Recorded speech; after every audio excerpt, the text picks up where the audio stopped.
Yo, what is up everybody? Nick Lexia here, and today I'm going to be reviewing the E-Yooso 10 keyless mechanical keyboard. Now, when I got this, I'm just going to go over the packaging real quick. Came in a simple black and yellow box, and you had the keyboard, an instruction manual, and bubble wrap.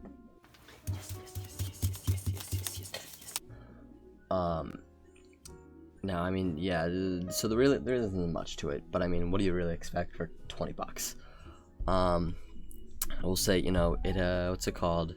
The cord, it is, you can't take it out, it's not detachable. It is, you know, it is, in the daughter board, I guess.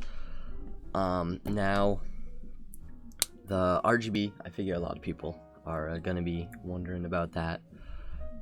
There is, you know, here you got all of the colors, you know, it could just kind of cycles through. I think you can change the speed, and then on the front, it's just one. It's like that bluish, whitish kind of color. You can change like which keys are lit up and which ones aren't. I think you can change. There's a couple different animations you might be able to go through, and you can, what's it called? Change the brightness and speed, I believe. I'll put a little text if you can't do that. So pretty simple, but I mean, what do you really expect for 20 bucks? You know, that's kind of a new theme of this. Wow, for 20 bucks you can get this, and that's just what you get, you know. You're probably wondering, Nick, how is this 20 bucks? Well, that would be because technically it's listed on Amazon for like $29.99 or $30. There's also a black version that's $24.99, I believe.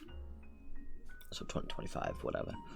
And now the thing is, though, there's these, like, they go on sale a ton. Like in 2 weeks, in 1 week, I'm sorry, between the two of them, I saw them go on sale like 3 times. And a lot of times you can also find a little like coupon. You like just kind of click it, and then it takes like 5, 7, 3 whatever bucks off of it at checkout. So it is wicked cheap. Well, compared to other keyboards, I should say. Now, I believe the white version and the black version are basically the same. Only difference being obviously the color.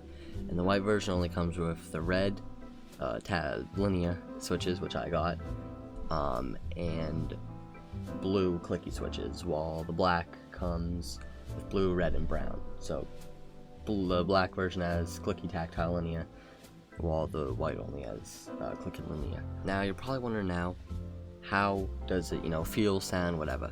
Since it is very cheap keyboard, it's, you know, built basically all out of plastic, and so there is a lot of ping. Now I tried putting some like foam in there and stuff to kind of like dampen it out. It did alright, but it could have been better, you know. I mean, I could have put more in there. It might have done stuff, but I don't. I mean, it probably wouldn't have been great anyways. So there's gonna be a lot of ping, but I kind of expected that when I bought it. And now probably what, you know, you're really wondering about, is it Hotswap? Yes, but no. You see, it is Hotswap. You can take the switches out, but I couldn't put any of like my other switches in, you know. I believe you can only use Otimu switches, which they're mainly, you know, pretty cheap. So you're not really, you know, that's not a lot, you know. So it's kind of, I mean, they do say, yeah, it fits 95% of switches. I don't really think so. I saw another review that said it only works with Otimu, and I would take their word. I didn't try a ton, but it looks like, yeah, that's the only one. That the only switch that they support. But that's all right. Otimu, they do have a good amount of switches. They have like their baseline kind of like cherry clones. And then they do have, I think it's called like the sky switches and the ice switches. I heard those are pretty decent. So you could get those if you're looking for something a bit, you know, more luxurious, I suppose. But then again, it's 20 bucks. You're probably not going to be, you know, replacing anything. The Hotswap's really only, you know, really important because then you can, you know, take the stuff out, mod it, whatever. Now, a problem that a lot of, you know, cheap keyboards can have sometimes is latency, or, you know, things won't register. and I did not face any of those problems when I was using this. I mean, I wasn't, you know, playing highly competitive games, and you know, I'm not no former CS:GO pro, you know, that's not me. But I did not notice anything, even in like rhythm games where it's, you know, it's really on, you know, time on the beat, you know. I didn't notice any latency, no really missed inputs, so very decent there. And now a last thing I want to say before I get into the sound test is that reading through the reviews on the keyboard, like just the Amazon ones, it sounds like they're if you like contact the company with any problems, they're very good about getting back to you, resending stuff, which is nice because a lot of times you don't really have that communication with online sellers. So you know, that's always something that I like to look for.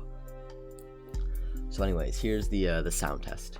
Yo, before I get into the sound test, I just want to say, if you haven't subscribed yet, I'd really appreciate it if you do. According to YouTube statistics, like 94% of you guys aren't subscribed, which is a lot. So I'd really appreciate it if you want to subscribe. Thanks. Here's the sound test.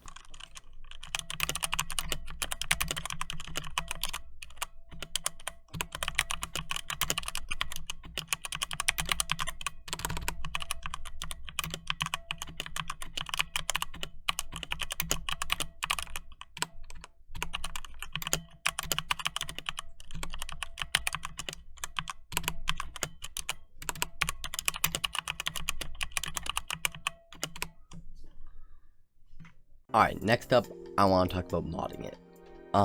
Now for me, I didn't do too much with it. I did do like the PE foam mod, where I kind of put some foam in between the PCB and plate. And I'm not 100% sure. I think it definitely helped, but I don't know how much helped because there's still some ping. Okay, like you can clearly hear it, but I do believe it decreased. I also I couldn't find any more of the foam.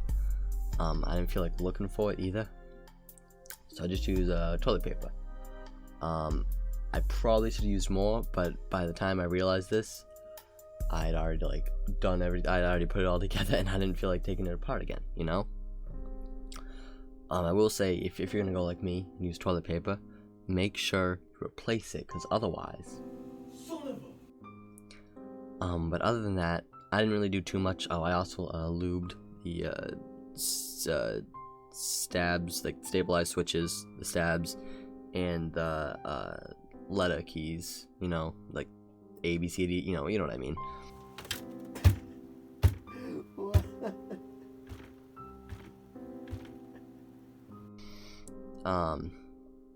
And that's about it. So here's the sound test of that.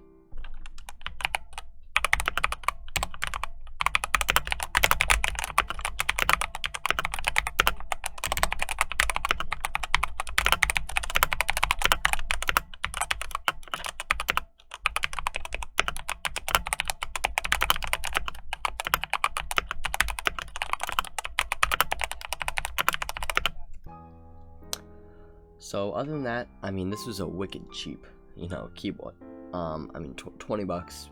For 20 bucks, I would 100% recommend this, you know. If you can find it on sale, which you should be able to, definitely go for it. I mean, unless you really don't need it, then no. But if you're like thinking about it, like, well, I don't even know if it's worth it, you're not gonna find anything else in this price range. So you might as well pick it up. Other than that, I think that's all. And make sure to like and subscribe.